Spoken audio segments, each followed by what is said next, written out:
한 주간 서울에서는 무슨 일이 일어났을까요? 이번 시간은 TBS 기자와 최신 핫 이슈를 키워드로 살펴보는 시간입니다. 오늘은 박가현 기자와 함께합니다. 어서 오세요. 안녕하세요. 예, 고맙습니다. 자, 첫 번째 키워드부터 살펴보겠습니다. 전쟁은 그만. 이게 어디 얘기인가요? 우리나라의 얘기라면 우리는 뭐 아직 휴전 중이니까 전쟁은 그만하고 있는 걸로 알고 있는데. 예. 예, 사실 우리나라도 전쟁이 있기는 있습니다. 바로 연말에 벌어지는 택시와의 전쟁인데요. 아, 택시와의 전쟁. 예. 연말이 되면 송년회 같은 술자리가 많아지면서 네. 밤늦게 이제 택시를 타야 하는 상황이 생깁니다. 예. 이런 약속이 끝나고 택시를 잡을 때 승차 거부가 상당히 많습니다. 그렇죠. 예. 그래서 도로 위에서 승객들과 택시기사 사이에 이 또 다른 이름의 전쟁이 벌어지는 거죠. 뭐 택시기사분들 저 이해는 됩니다. 사실 뭐 내내 그 낮에는 공차로 지내다가 그렇죠. 밤에 좀 그것도 연말 특수 맞아가지고 돈 좀 벌고 싶으시겠죠. 그렇지만 언제까지 시민들과 이렇게 전쟁을 해야 될지 참 답답한데요. 연말마다 이런 갈등이 벌어지죠. 네, 실제로 12월 동안 경찰이랑 서울시가 합동으로 이제 승차 거부 단속을 했는데요. 예. 지금 보시다시피 홍대 입구나 강남역 같이 유동인구가 많은 20개 지역으로 단속한 결과 예. 승차 거부가 170건이었고요. 예. 또 표시등을 끄고 영업하는 등 이렇게 꼼수를 부린 택시 등은 250건이 적발됐습니다. 예. 사실 이렇게 얌체 영업하는 택시들이 늘어나면은 승객들도 꼼수를 부리게 되거든요. 근데 이제 뭐 장거리 가는 사람들과 함께 이렇게 탔다가 떨궈주세요 뭐 이런다든가 뭐 이런 방법들 뭐 박 기자님도 그런 방법 사용해 보셨습니까? 저도 사실은 중간에 경유해서 가거나 예. 뭐 승차지를 아예 다른 목적지를 댔다가 중간에 내리기도 하고 맞아요. 하거든요. 예. 예. 이렇게 승객들도 나름 반격에 나서고 있습니다. 예. 뭐 말씀하셨던 것처럼 먼 거리를 가는 동료랑 합승을 했다가 중간에 그냥 내리는 경우도 있고요. 아예 강남이나 좀 홍대처럼 승차 거부가 너무 심한 지역은 모임 장소를 아예 정하지 않는 경우도 있습니다. 맞습니다. 강남에서는 정말 차 잡기가 힘들고 뭐 대리도 잡기가 힘든 그런 상황이 되더라고요. 자, 서울시가 내놓은 확실한 연말 교통 대책 없습니까? 네, 그래서 이제 서울시가 버스 막차 시간은 연장하고 또 택시 승차 거부는 좀 더 강력하게 단속하겠다고 나섰습니다. 예. 이번 달까지 신촌과 홍대 입구 등 서울 11개 지점, 89개 버스 노선의 막차 시간을 일단 연장을 하고요. 예. 이 연장되는 지점은 서울역 3개 노선, 명동 4개 노선, 강남역 10개 노선 등 예. 좀 유동인구가 많은 지역으로 집중돼 있습니다. 그러니까 일단 여기를 벗어나서 택시를 타든지 하라 이런 얘기시겠죠? 사실 그게 더 편하기는 하죠. 예, 그렇습니다.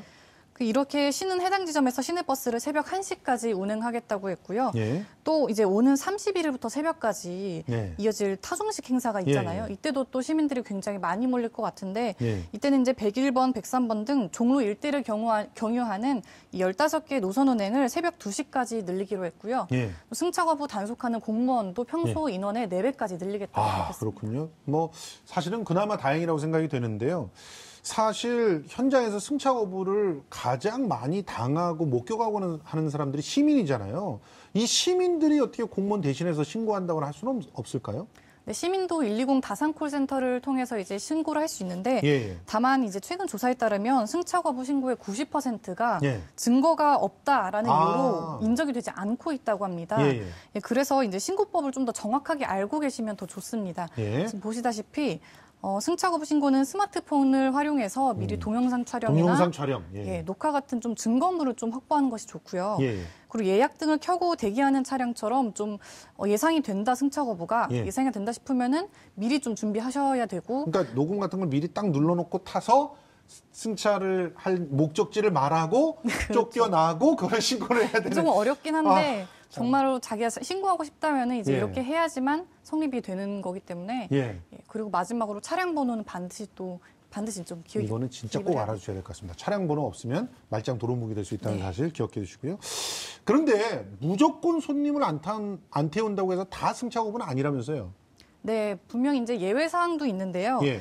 이 서울 면허 택시가 분당이나 일산같이 예. 서울이 아닌 지역으로 이동하기를 거부했다거나 예. 또 이런 반대의 경우도 마찬가지고요. 또 목적지를 말하지 못할 정도로 너무 만취 상태가 된 승객이 있을 경우도 있잖아요. 예, 그렇습니다. 이런 것들은 거부해도 사실 승차 거부로 성립이 되지 않습니다. 그렇군요. 또 이제 교대 시간이라고 말을 하고 1시간 이내에 차고지로 들어갔으면은 예. 승차 거부가 아닙니다. 그렇군요. 아무튼 뭐 이번 연말 저는 오늘도 뭐 송년회가 있는데 무사히 집에 들어갈 수 있기를 좀 기대를 해보겠습니다. 자, 두 번째 키워드 보겠습니다. 추억에서 유산으로 이거 어떤 키워드인가요? 네, 혹시 서영춘이 불렀던 서울 구경이라는 노래 기억하시나요? 아이, 그럼요. 그 노래야 뭐 서울 양반 뭐 처음 가는 기차 놀이라 뭐 이렇게 네, 시작되는 네, 거. 맞아요. 옛날에 저희는 다 불렀어요. 예. 바로 그 노래인데요. 예. 그 1930년대 대중가요 강홍식의 유쾌한 시골 영감을 이제 예. 서영춘이 다시 불러서 좀 인기를 끌었던 노래거든요. 그렇죠. 이렇게 서울시가 좀 시민의 추억을 불러일으키는 노래나 뭐 만화 이런 것들을 2017년도 서울 미래유산으로 최종 선정했다고 합니다. 야, 그러면 이제 이 서울 구경도 미래유산이 되는 그런 상황인데 올해만 선정한 게 아니잖아요. 서울의 미래유산. 그렇죠? 네, 서울시가 이제 지난 2012년부터 네. 근현대 유산의 미래유산화 기본구상을 발표하고 계속 이제 미래유산을 보존하겠다고 노력을 해왔습니다. 예. 그 결과 지금까지 미래유산으로 선정된 유형, 무형 유산이 451개나 됩니다. 예. 451개는 최소한 지금서부터 조금 보존을 받을 수 있다. 그래서 뭐 미래 유산이 지정되려고 하는데 그냥 흔적이 사라지는 이런 일들은 없어지게 됐다. 굉장히 반가운 얘기인데 이 노래 말고도 올해 선정된 미래 유산은 어떤 게 또 있나요? 네, 서울 미래유산은 좀 다수의 시민의 공감을 얻어서 선정되는 거기 때문에 야. 보시면은 좀 추억이 좀 새록새록 떠오르는 것들이 이 많습니다. 꺼벙이 잘 모르시죠? 사실 전 잘 모릅니다. 그렇죠. 저는 뭐 길창덕 그 작가의 꺼벙이와 함께 자랐기 때문에 너무나 참 정겨운 그런 만화가 아닌가 생각이 됩니다. 그리고 이건 뭔가요? 네, 그 옆에 있는 건 이제 우리나라 최초 롤러코스터로 사랑을 받았던 청룡열차입니다. 청룡열차가 원래 이렇게 한 바퀴 안 돌았는데 저는 기억하거든요. 원래는 뚝 떨어지는 것만 있었는데 그것만 해도 옛날에 무서워서 못 탔었거든요. 아, 청룡열차 정말 추억의 이름이네요. 네. 또 이 밖에도 뭐 고 김영삼 전 대통령이 46년간 머물렀던 사저인 김영삼 가옥 등이 있는데요. 예. 또 이 밖에도 근현대 서울을 배경으로 지어졌던 뭐 수필이나 희곡, 음악 예. 같은 그런 무형유산도 20건이 함께 선정됐습니다. 이 시청자들께서 이거 보고 계시다가 아, 이것도 한번 제안하면 어떨까 이런 생각이 들 텐데 제안할 수 있는 방법이 있죠? 네, 있습니다. 그 수많은 유산 가운데 좀 미래 세대에 전할 만한 가치가 있다라고 예. 판단이 되시면 이 서울 미래유산 공식 홈페이지를 통해서 제안할 수 있고요. 예. 누구나 9천여 건의 미래유산 아카이브를 실제 활용할 수 있고 예. 또 제안한 뒤에는 이제 여러 후보들을 가지고 예. 연구진의 심의 절차가 진행됩니다. 예. 그래서 마지막으로 소유자의 보존 의지를 확인하는 동의 절차로 마무리가 됩니다. 예, 그렇군요. 우리 주변에 숨겨져 있는 미래 유산들 여러분들 혹시라도 확인하신다면 반드시 여러분들 손으로 미래 유산을 만들어 주셨으면 좋겠습니다. 자, 마지막 키워드 한번 볼까요? 7시 47분이 되면 7시 47분 되면 뭐가 일어나나요? 뭐 보통 오전 시간이면 뭐 출근 준비를 할 수도 있고 예, 그렇죠. 잠에 든 시민도 있을 텐데 예. 바로 2018년 새해에 서울해가 뜨는 시간입니다. 아, 그렇군요. 네. 7시 47분에 해가 뜨는군요. 네. 첫 일출. 그렇죠. 예. 새해가 며칠 안 남았습니다. 지금 한 4일 남은 것 같은데 그러면 올해는 어디 가서 일출을 보면서 소원을 빌면 좋을까요? 네, 일단 아차산 해맞이 광장 그리고 아. 봉화산 정상 예. 뭐 도봉산 천축사 등 11곳의 산에서 다채로운 행사가 마련이 됩니다. 예. 특히 아차산을 좀 추천해드리고 싶은데요. 예. 그 이유가 산세가 완만하고 좀 누구나 쉽게 오를 수 있어서 예. 매년 약 5만 명이 해돋이를 보러 간다고 하네요. 그렇군요. 예, 그래서 진입로부터 해맞이 광장까지 등산로를 따라서 이 청사초롱이 쭉 길을 비추고요. 예. 또 광장에 도착하면 축하 공연이랑 유추로 전보기 등의 다양한 행사를 즐길 수 있습니다. 아, 근데 원래 남산이 유명하지 않습니까? 남산? 네, 말씀하신 대로 남산 팔각정이랑 또 뭐 안산 봉수대 등 예. 6곳에서는 뭐 북공연이라든지 소망 분석 날리기, 또 소망 덕담 쓰기 등의 행사가 펼쳐진다고. 그런데 아침부터 산 오르는 거 저희 아내는 굉장히 싫어하는데 좀 다른 그 어떤 새 행사 없을까요? 사실 산에 오르는 게 쉬운 일만은 아니기 때문에 예. 그 시내에서도 좀 즐길 수 있는 것들 제가 준비해 봤는데요. 예.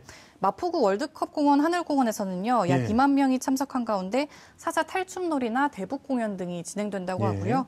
송파구 올림픽공원 몽촌토성 망월봉에서는 해맞이 축하 공연을 시작으로 해서 소원지 작성, 토정 비결 보기, 소망의 예. 타종 행사 등이 진행됩니다.